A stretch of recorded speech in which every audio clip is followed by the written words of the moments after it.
नमस्कार, मैं हूं संजय शर्मा। आप देख रहे हैं 4 PM न्यूज नेटवर्क। रोज अभय दुबे जी के साथ एक वीडियो करता हूं, उनसे बातचीत करता हूं। मेरे भी बहुत सारे ज्ञान के बिंदु खुलते हैं क्योंकि बहुत योग हैं वो। रोज एबीपी चैनल पे आप देखते हैं उनको बढ़िया बातचीत करते हुए। कई किताबें लिखी हैं, राजनीतिक सामाजिक विषयों पे बहुत अच्छी जानकारी रखते हैं। मैंने आज उनसे पूछा कि ये कौन सा जादू है। भारतीय जनता पार्टी की सीटें कम हुई, बहुत बड़ी संख्या में कम हुई।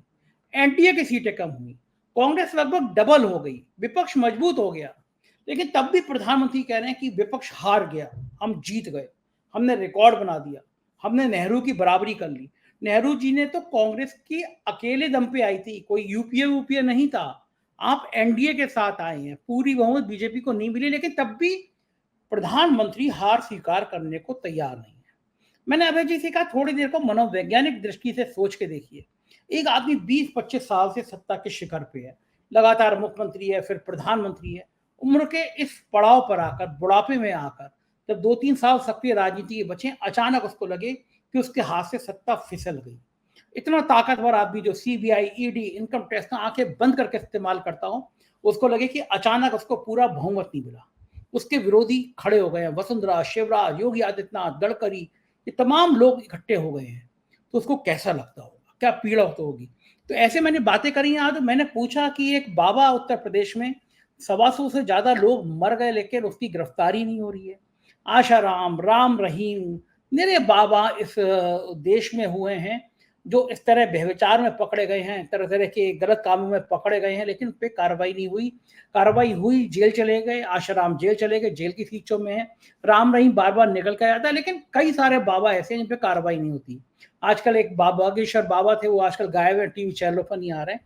तो मैंने उनसे पूछा कि क्यों नहीं सरकार इन पे बड़ा एक टैक्स लगाती। गरीब, पिछड़े, दलित जाति के ज्यादा लोग इनके आश्रमों में आते हैं। गरीब होते हैं, उनको पता नहीं होता, ये उनको बहुत दे देते हैं।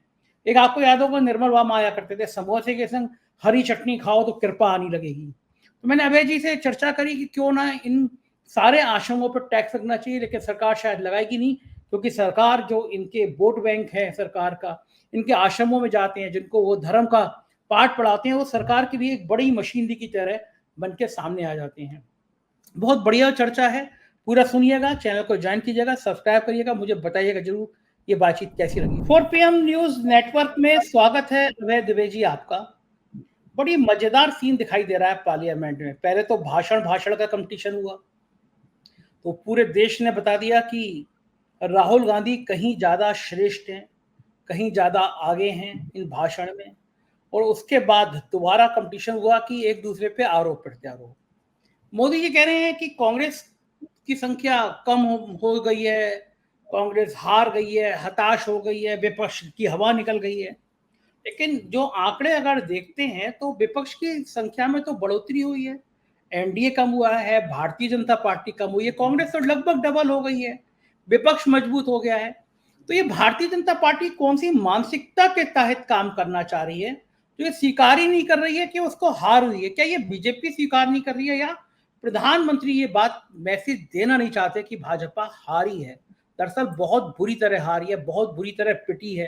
उत्तर प्रदेश में एक लोक नीति का सर्वेक्षण हुआ, उसमें लोगों ने बताया कि राहुल गांधी को लोग ज्यादा पसंद करते हैं मोदी के मुकाबले। यूपी में हुआ है ये सर्वे।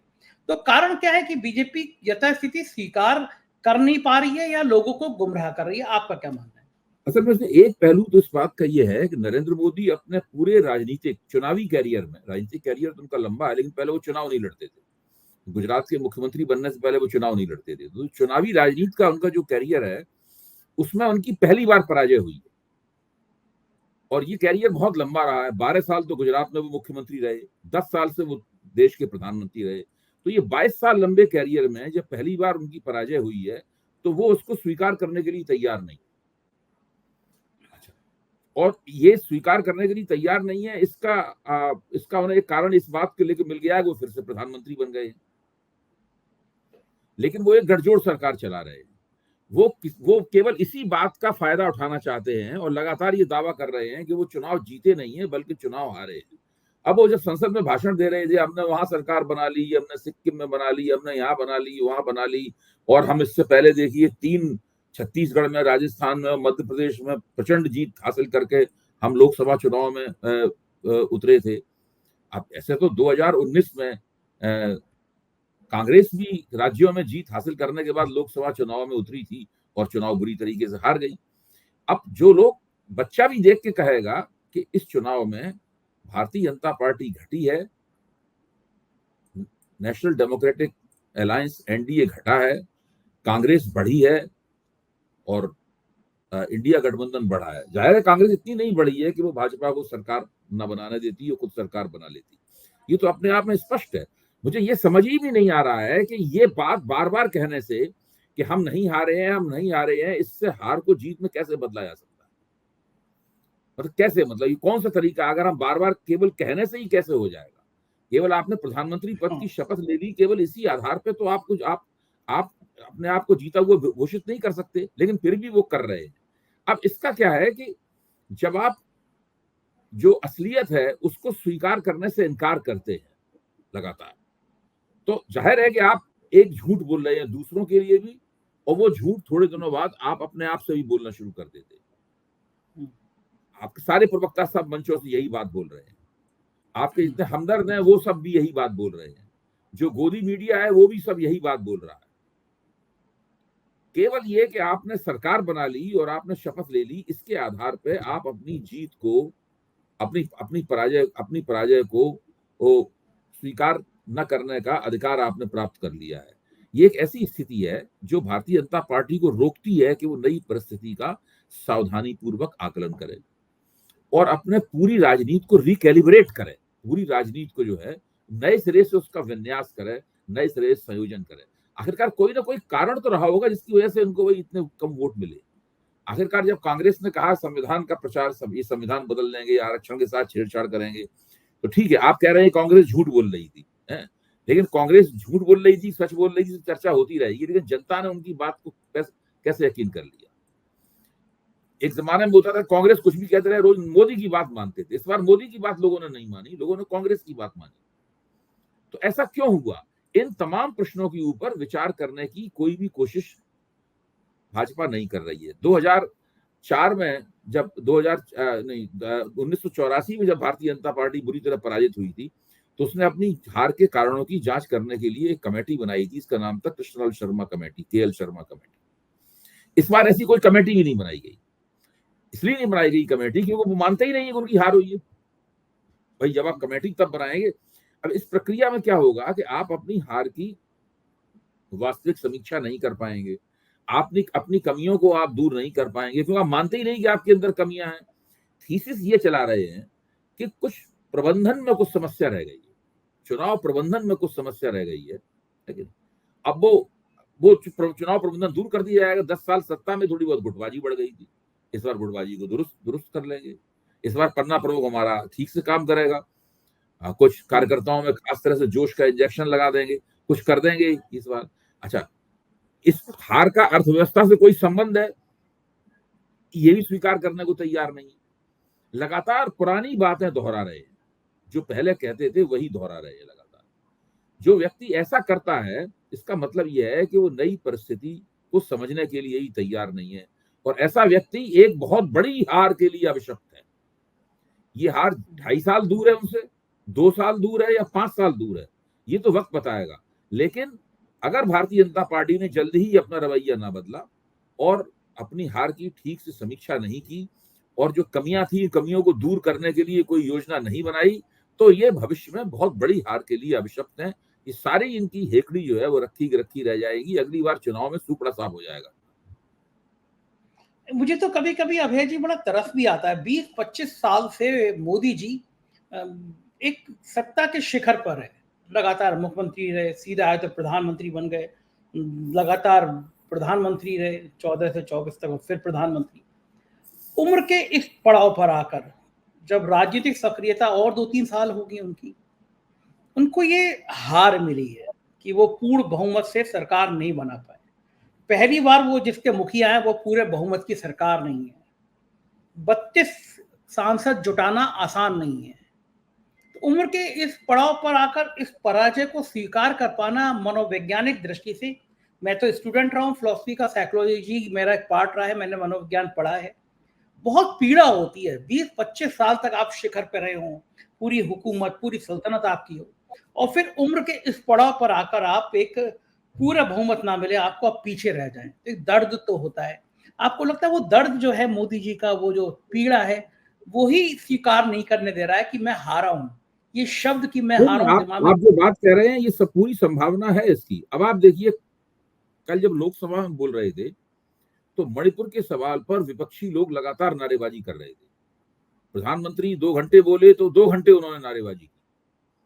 अच्छा, प्रधानमंत्री ने वो लगा लिया था, ईयरफोन लगा लिया था। ईयरफोन लगा लिया था ताकि उनके कानों में शोर ना पड़े, और बीच बीच में वो वो लगातार अपना भाषण दिए जा रहे थे। जैसे कल मैंने कहा भी था कि भाषण directorate of advertising and visual publicity DAVP का विज्ञापन लग रहा था। और पुरानी वही बातें थी कि कांग्रेस लगातार हार रही है, कांग्रेस लगातार हार रही है, जबकि वस्तुस्थिति यह है कि कांग्रेस कई इलाकों में कांग्रेस का वोट करवट लेते हुए दिखाई पड़ रहा है। कांग्रेस के पास अपने खोए हुए वोट धीरे धीरे वापस आते हुए दिख रहे हैं। ये सभी सेफोलॉजिस्ट कह रहे हैं, वही सेफोलॉजिस्ट कह रहे हैं जो पहले कहते थे कि भाई मोदी जो एग्जिट पोल में कहते थे कि मोदी जी को 300 या 350 के आसपास सीटें मिलेंगी, वो अब कह रहे हैं कि कांग्रेस को बहुत फायदा हुआ है इस चुनाव में। देखा जाए तो जिन पार्टियों को बहुत लाभ हुआ है उसमें कांग्रेस शीर्ष पर है, तो समाजवादी पार्टी को बहुत लाभ हुआ है, तृणमूल कांग्रेस को बहुत लाभ हुआ है, सब पार्टियों को चुनाव में बहुत लाभ हुआ है। जो नेट लॉस हुआ है वो भारतीय जनता पार्टी को हुआ है, मतलब जो कुल मिला के नुकसान हुआ है वो भारतीय जनता पार्टी को नुकसान हुआ है। लेकिन अब वो उसको मानने के लिए तैयार ही नहीं है। कमाल ही है भाई, उनको तो सबसे पहले ये इन कारणों की खोज करनी चाहिए कि भाई उनको जो नुकसान, क्या वास्तव में उनके खिलाफ कोई एंटी इनकम्बेंसी थी तो कितने परसेंट थी? क्या वो एंटी इनकम्बेंसी रोकने के लिए उनके पास कोई ब्लूप्रिंट है? वरना देखिए, आप ध्यान कीजिए, दिल्ली विधानसभा है, आधी अधूरी विधानसभा है, लेकिन जब 2013 का चुनाव हुआ, 2013 के चुनाव में भारतीय जनता पार्टी से आम आदमी पार्टी सबसे बड़े दल के रूप में उभरी, वो आगे निकल गई। भाजपा जो है भाजपा सबसे बड़े दल के रूप में थी, लेकिन उसके पास सरकार बनाने लायक नहीं था, और कांग्रेस और आम आदमी पार्टी ने मिलकर सरकार बनाई। वो सरकार उनकी बहुत थोड़े दिन चली, लेकिन उस वक्त मतदाताओं को कहीं दिल्ली की ये लगा कि उन्होंने जो फैसला दिया है ये फैसला आधा अधूरा है, फैसला पूरा देना चाहिए था। वो धैर्यपूर्वक अगले विधानसभा चुनाव का इंतजार करते रहे, जो कि 2 साल बाद 2015 में हुआ चुनाव। आप जानते हैं वो चुनाव इतिहास बना गया। भाजपा को केवल 3 सीटें मिली, कांग्रेस 0 चली गई, और आम आदमी पार्टी ने 67 सीटें जीती। कहीं भाजपा को देखना चाहिए, कहीं ऐसा तो नहीं है कि देश की जनता सोच रही हो इस बार हमने चुनाव नतीजा दे दिया लेकिन अधूरा रहा चुनाव नतीजा। जो काम इस चुनाव में अधूरा रह गया है, इस काम को हमें आगे पूरा करना है। एक बार जब मतदाता ये मन बना लेता है ना, तो बहुत फिर बुरी मार मारता है, बहुत बुरी मार मारता है।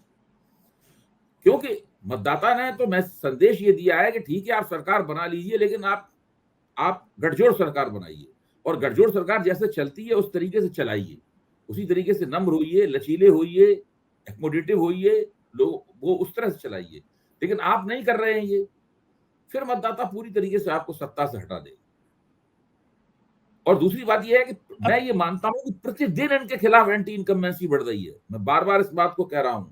लोग सोचते होंगे ये तो साहब भारतीय जनता पार्टी की बुराई करता रहता है, ये बात नहीं है।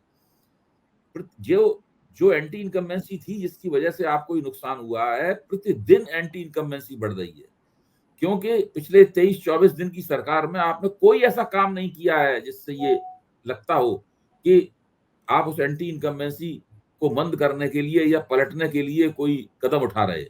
प्रतिदिन आपकी एंटी इनकम्बेंसी बढ़ रही। ये बात भी मानने वाली होगी कि संघ की रस्मी चुप्पी भी बहुत संकेत दे रही है। जो बयान आए उसके बाद लगातार लोग समीक्षा कर रहे हैं। संघ खुल के अभी तक कहीं कोई बयान नहीं दे रहा। हालांकि लोग बता रहे हैं कि भारतीय जनता पार्टी का राष्ट्रीय अध्यक्ष कौन है उस पर संघ की बड़ी बारीक निगाह है। संघ देख रहा है कि राष्ट्रीय अध्यक्ष बनाया किसको जाए। संघ की तरफ से ये बिल्कुल स्वीकार नहीं है कि जेपी नड्डा फिर उनको चार्ज दिया जाए या मोदी जी और शाह का कोई करीबी आदमी बन जाए, ऐसी चर्चाएं हैं। संघ का मन का अध्यक्ष बनेगा या मोदी और शाह के मन का अध्यक्ष बनेगा बीजेपी का, क्या लगता है आपको? देखिए, अगर एक बार फिर मोदी और शाह ने भारतीय जनता पार्टी के अध्यक्ष पद पे अपना बंदा बैठा दिया, तो फिर मैं ये मान लूंगा कि अब राष्ट्रीय स्वयंसेवक संघ भारतीय जनता पार्टी को नियंत्रित नहीं कर पा रहा, और वो उसने इस चुनाव में जो पराजय हुई 2024 के चुनाव में, इस मौके का भी फायदा उठाने में विफल रहा।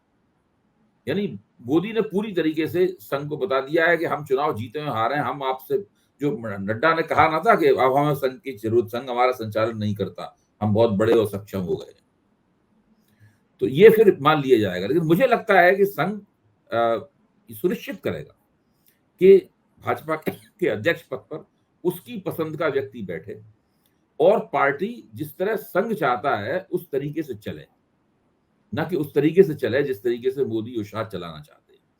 आपको ध्यान होगा कि जब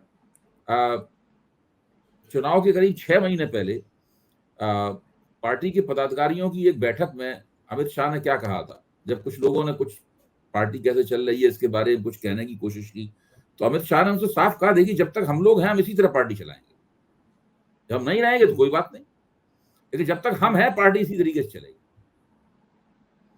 तो उनकी अपनी एक शैली है और उस शैली से वो पार्टी चलाने के अभ्यस्त हैं, अपना वो तरीका बदलने के लिए तैयार नहीं है।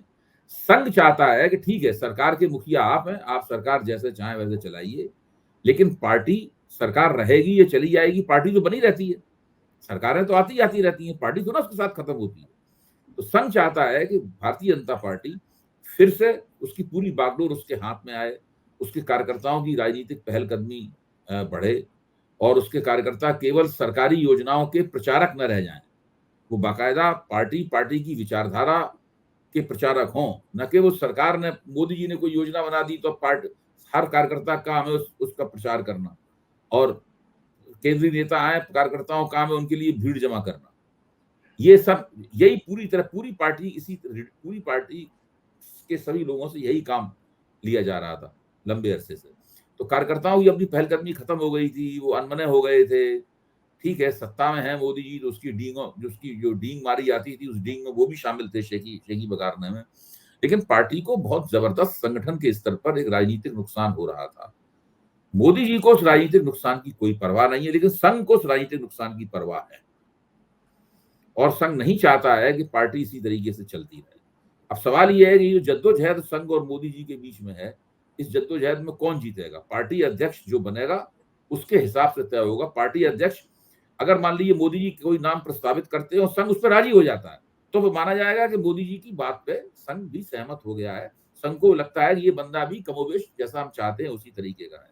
लेकिन अगर मोदी जी ने संघ की मर्जी के विपरीत कोई बंदा बैठा पाए, तब फिर संघ की उपमान लेना पड़ेगा कि संघ का भाजपा से जो नियंत्रण है वो पूरी तरह समाप्त हो चुका है, उस नियंत्रण की अब कभी वापसी होगी नहीं। एक जमाना था जब संघ ये बात दावा करता था कि व्यक्ति बड़ा नहीं होता, संस्था बड़ी होती है। ये सिद्धांत का हमेशा प्रतिपादन करता रहा था वो, कि नहीं, व्यक्ति बड़ा नहीं हो सकता, संस्था ही बड़ी होगी।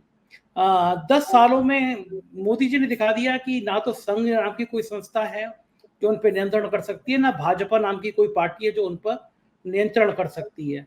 मोदी की सरकार, मोदी की गारंटी, मोदी का भरोसा, मोदी के विश्वास, मोदी का ये, मोदी का वो, हर जगह बीजेपी का ही नामो निशान नहीं था। वो तो पहली बार ऐसा हुआ है कि अब पहली बार वो एनडीए की सरकार कहने लगे हैं, वरना 10 सालों में उन्होंने एनडीए की सरकार कभी नहीं कहा, भाजपा की सरकार भी नहीं कहा, मोदी सरकार, मोदी सरकार। तो एक जीत तो वो संघ पे मनोवैज्ञानिक रूप से हासिल कर चुके हैं कि भाई उन्होंने मान लिया कि मैं बड़ा हूं, संघ छोटा है, क्योंकि संघ की 10 साल में उन्होंने इतनी हैसियत नहीं बनने दी। जैसा आपने कई बार बताया कि शुरुआत में संघ ने मंत्रियों की क्लास ली, बुलाया सबको, अपना कामकाज पूछा, लेकिन फिर मोदी जी ने दोबारा वो क्लास होने नहीं दी। तो पहली लड़ाई तो संघ हारा है 10 सालों में। क्या अब संघ बिल्कुल घुटने टेक देगा या अपना अस्तित्व, क्योंकि उसके सामने भी संघ की पराजय का एक सार्वजनिक प्रदर्शन उस वक्त हुआ जबकि राम मंदिर की प्राण प्रतिष्ठा हो रही थी। संघ कैसे मोदी के मुकाबले दूसरे नंबर पे चला गया है, ये अब वो तो पूरे वीडियो उसके उपलब्ध हैं। जब प्राण प्रतिष्ठा हो रही थी हम सब लोग भी देख ही रहे थे उसको।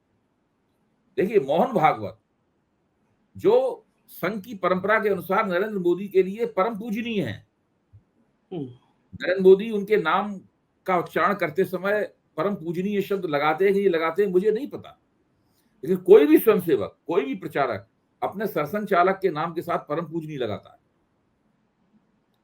और स्थिति यह है कि उस पूरे कार्यक्रम में मोहन भागवत हर तरीके से दूसरे नंबर पे थे। नरेंद्र मोदी उस प्राण प्रतिष्ठा के केंद्र में थे, वही उस प्राण प्रतिष्ठा का नेतृत्व कर रहे थे, उन्हीं के हाथ से प्राण प्रतिष्ठा हो रही थी। इनका काम एक साइड किक का था। ये दूसरे नंबर के एक्टर थे उस पूरे कार्यक्रम में। वो एक सार्वजनिक प्रदर्शन था कि किस तरह मोदी ने संघ को दूसरे नंबर पर धकेल दिया। संघ भी इस वक्त मौके का इंतजार कर रहा था, चुप रहा संघ। देखिए, जब इन्होंने अपने आप को नॉन बायोलॉजिकल बताया, ये कहा कि मुझे लगता है कि मैं बायोलॉजिकल हूं ही नहीं, और अपने आप को देवता बताने की कोशिश की, और तमाम सारे इनके चाटुकारों ने इनको देवता और अवतार बताया। उसी वक्त संघ की तरफ से अगर इनको लताड़ लगाई गई होती कि ये सब वाहियात बातें करना बंद कर दीजिए, सनातन धर्म में अगर कोई 2 बार चुनाव जीत जाता है तो अपने आप को देवता कहने लगे, ये इस तरह की बातें मत कीजिए। लेकिन संघ ने ऐसा नहीं कहा। मुझे लगता है कि संघ को लग रहा था कि अगर अभी वो इस बात कहेंगे तो उससे काफी डिसरप्शन पैदा होगा, काफी गड़बड़ पैदा होगी और दिक्कत हो सकती है, इसलिए संघ ऐसा करने से परहेज करता रहा। मुझे लगता है संघ वहां पर मौका चूकता हुआ मुझे दिखाई पड़ा। उसी वक्त संघ को हस्तक्षेप करना चाहिए था कि राजा के दिमाग पर सत्ता की चर्बी चढ़ गई, नेता के दिमाग पर सत्ता की चर्बी चढ़ गई है, वो अपने आप को भगवान के समकक्ष भगवान बताने लगा है अपने आप। ये सब भी संघ ने बर्दाश्त किया, चुप बैठा रहा। इससे मुझे लगता है कि हो तो भारतीय जनता पार्टी बहुत शक्तिशाली गई है संघ के मुकाबले, तो वो संघ भी फूक के अभी भी कदम रख रहा है। अभी भी जो बातें की जा रही हैं वो मोहन भागवत द्वारा बड़े फिलोसफिकल अंदाज में बातें की जा रही हैं। साफ बात करने से वो भी एक तरह से साफ भी कह रहे हैं, लेकिन ऐसी बातें भी कर रहे हैं इसके 2-3 मतलब निकाले जा सकें।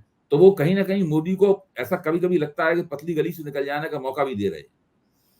तो यहीं से तय होगा कि पार्टी का अध्यक्ष कौन होगा। उससे पता लग जाएगा कि वास्तव में संघ के हाथ में कुछ है या कुछ नहीं है।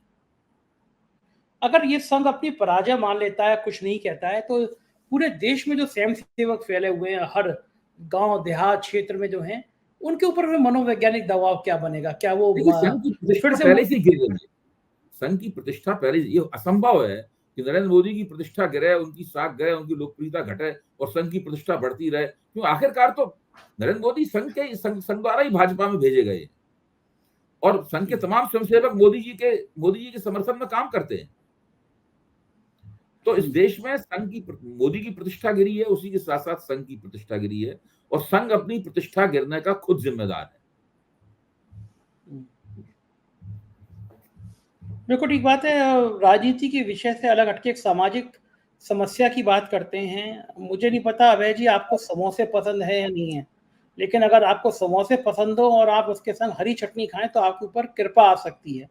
ऐसी कृपा आपको याद होगा कुछ साल पहले टीवी चैनल पर निर्मल बाबा देते हुए दिखाई देते थे। कोई परेशानी बताता था तो वो बताते थे कि आज समोसे के संग लाल चटनी खा लेना, कृपा आनी शुरू हो जाएगी। तुम जो जूता पहने हुए जूते का रंग काला कर देना, कृपा आनी शुरू हो जाएगी। टीवी चैनलों पर लगातार घंटों घंटों निर्मल बाबा के प्रचार चलते रहा करते थे और बड़े से बड़े लोग उनके आश्रम में आने लगते थे।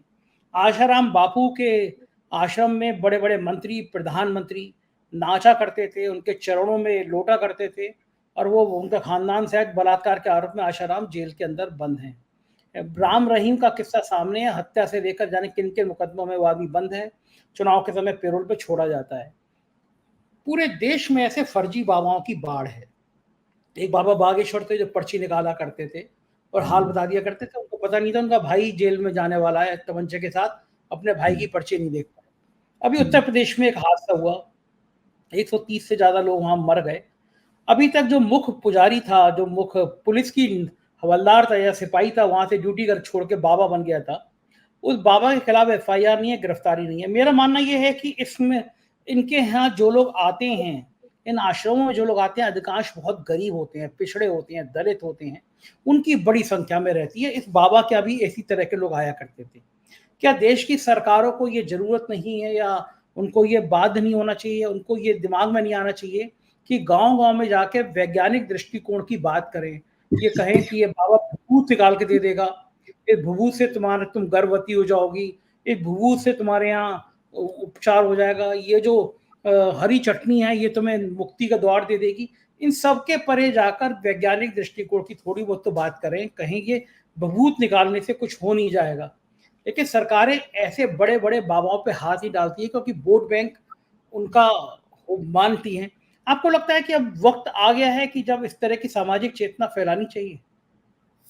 देखिए, ये समय तो बहुत पहले ही हो जाना चाहिए था। जिस वक्त ये खबर आ रही थी कि जितने भी इस हादसे में मरने वाले हैं, उनको सरकार उत्तर प्रदेश सरकार 2-2 लाख रुपए देगी। तो मैं सोच रहा था कि उत्तर प्रदेश सरकार उन लोगों को जरूर राहत दी जानी चाहिए, इसमें कोई शक की बात नहीं। 2 लाख रुपए हों या उससे ज्यादा भी दिए जा सकते हैं, लेकिन ये सरकार को क्यों देना चाहिए? सरकार को तो उस बाबा को पकड़ना चाहिए और उससे कहना चाहिए कि तुम्हारे पास तुमने जो अपार धन जमा कर रखा है, उसमें से आप मरने वालों को बड़े पैमाने पर राहत दीजिए और अदालत में ये बताइए कि ये सब कैसे हुआ। उनके पहली नजर में ही साफ है। मैं तो कई 2 बड़े पुलिस अफसरों का ऐसा वक्तव्य देख चुका हूं। ये उनके सेवादारों की करतूत है। जब सत्संग के बाद में अपना प्रवचन देके वो जा रहे थे, तो सेवादार अपने डंडों के जोर पे लोगों को रोक रहे थे। और जब तक बाबा चले नहीं जाएंगे, भोले बाबा चले नहीं जाएंगे, तब तक आप यहाँ से नहीं जा सकते। उसी प्रक्रिया में भीड़ जमा हो गई, उमस बहुत बढ़ गई, गर्मी बढ़ गई, भगदड़ मच गई और मरने वालों में ज्यादातर बच्चे और महिलाएं हैं। तो ये सारी की सारी जिम्मेदारी इसी व्यक्ति के ऊपर डाली जानी चाहिए जो अपने आप को भोले बाबा कहता है। और जितना भी इसके ऊपर पैसा खर्च हो रहा है, लोगों को राहत देने का खर्चा हो रहा है, सरकार को चाहिए कि इनसे कहें कि भाई हर मरने वाले को 5-5 लाख रुपए आप दीजिए। और हर ऐसे बाबा के पास अकूत संपत्ति है। हमारे आपके जैसे लोग 10 जन्म मेहनत करते रहे, नौकरियां करते रहे और टीवी पे बोलते रहे, तब इतना पैसा नहीं कमा सकते जितना इन लोगों ने पैसा कमाया। इनके पास पैसे की कोई कमी नहीं है। पता नहीं बहुत किस किस तरीके से ये लोग पैसा कमाते हैं। ये पूरा का पूरा एक रैकेट है। लोगों के मन में जो श्रद्धा भावना होती है, लोग जीवन में असुरक्षा महसूस करते हैं तरह तरह से, उस असुरक्षा की वजह से इस तरह के आध्यात्मिक ट्रैप में, अध्यात्म तो है ही नहीं है, इसको हम कह सकते हैं कि ये अध्यात्म के नाम पर एक छलावा है जिसके अंदर सब लोग फंस जाते हैं। और खासतौर से आपने ठीक कहा, बाबा राम रहीम के भी जितने भी शिष्य हैं वो सब पंजाब और हरियाणा के जो गरीब हैं और खासतौर से दलित समुदाय, कमजोर जातियों से आने वाले लोग हैं, वो उनके शिष्य हैं। पूरे जो डेरे हैं, तमाम डेरे हैं, वो डेरे सब इसी तरह के लोग हैं। यहाँ तक कि मैं तो कहता हूँ कि जो गोरखपीठ है, गोरखपीठ भी इस तरह के लोगों के बीच में, आदित्यनाथ जी जिसके महंत हैं, गोरखपीठ भी इस तरह के लोगों के बीच में ही बहुत ज्यादा लोकप्रिय है। और आसाराम बापू के साथ भी अभी भी देखिए, आसाराम बापू बलात्कार में और दूसरे कुकर्मों में जेल में हैं, लेकिन उनके बहुत सारे भक्त जो हैं जमीन पे सोते हैं आज भी। जब बाबा निकल के आ जाएंगे तब हम पहली बार जो है वो बिस्तर पे सोएंगे। मतलब इस तरह की स्थिति है। अच्छा, फिर इन लोगों के राजनीतिक संपर्क हैं। ये एक तरह से देखा जाए कि धर्म की आड़ में ये राजनीति की बाहुबली हैं। ये बड़े पैमाने पर वोटों का ट्रांसफर करा सकते हैं। राम रहीम के बारे में तो खास तौर से कहा जाता है, मुझे नहीं पता कि भोले बाबा में इस तरह की शक्ति है या नहीं है, और आसाराम बापू में इस तरह की शक्ति थी या नहीं थी, लेकिन राम रहीम तो इसी के लिए जाने जाते हैं। और आप देखिए ना, राम रहीम ने जिस तरह की फिल्में बनाई और जिस तरह की फिल्मों में वो एक्टिंग किया करते थे, कितना पैसा उन फिल्मों के ऊपर पानी की तरह बहाया गया। कमाल ही है। यहाँ हिंदुस्तान में इस तरह के तमाम काम होते रहते हैं और सरकारें भी चलती रहती हैं और नेता जो लोग जो है उनके सामने दंडवत करते रहते हैं। और इसमें एक सत्ताधारी पार्टी नहीं, विपक्ष वाले लोग भी, उनको भी मौका लगे तो वो भी दंडवत करने को तैयार है। इस हमाम में सब नंगे हैं। ये स्थिति है। कोई सच्चाई बोलने के लिए तैयार नहीं है। प्रशासन को, पुलिस को, डीएम को और एसपी को स्पष्ट रूप से कोई आदेश देने के लिए तैयार नहीं है कि इन लोगों को फिट कर दो। भाई इतनी भीड़ जमा की, इसके पीछे इसकी भी कोई लाइसेंसिंग नहीं है। हम और आप कोई अगर एक कार्यक्रम करना चाहें और हम लोग सड़क का एक कोना भी लेना चाहें तो हमें उसके लिए इजाजत लेनी पड़ती है। सही बात। इन लोगों को किसी को इजाजत लेने की जरूरत नहीं है। ये स्थिति है। आप वैज्ञानिक दृष्टिकोण की बात कर रहे हैं, ये तो साधारण प्रशासनिक दृष्टिकोण का भी पालन नहीं किया जाता है इन लोगों की वजह से। ठीक बात है, बिल्कुल ठीक बात है। अच्छा, इनके आश्रमों पे या इस तरह की कमाई पे एक बड़ा टैक्स भी लगना चाहिए ना। टैक्स फ्री क्यों किया जाता है इन लोगों को?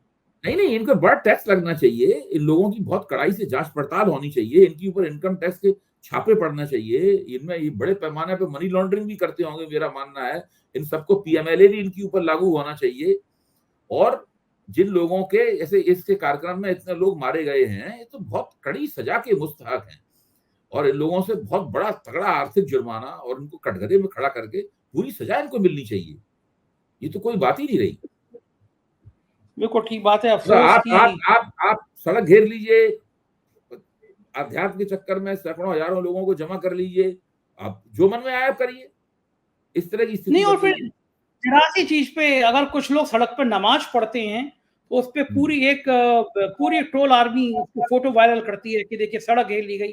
2 महीने तक कांवड़ यात्रा के चक्कर में पूरे मार्ग बंद हो जाते हैं, सड़कें बंद हो जाती हैं, तो वो भी तो सड़क अवरुद्ध करना है।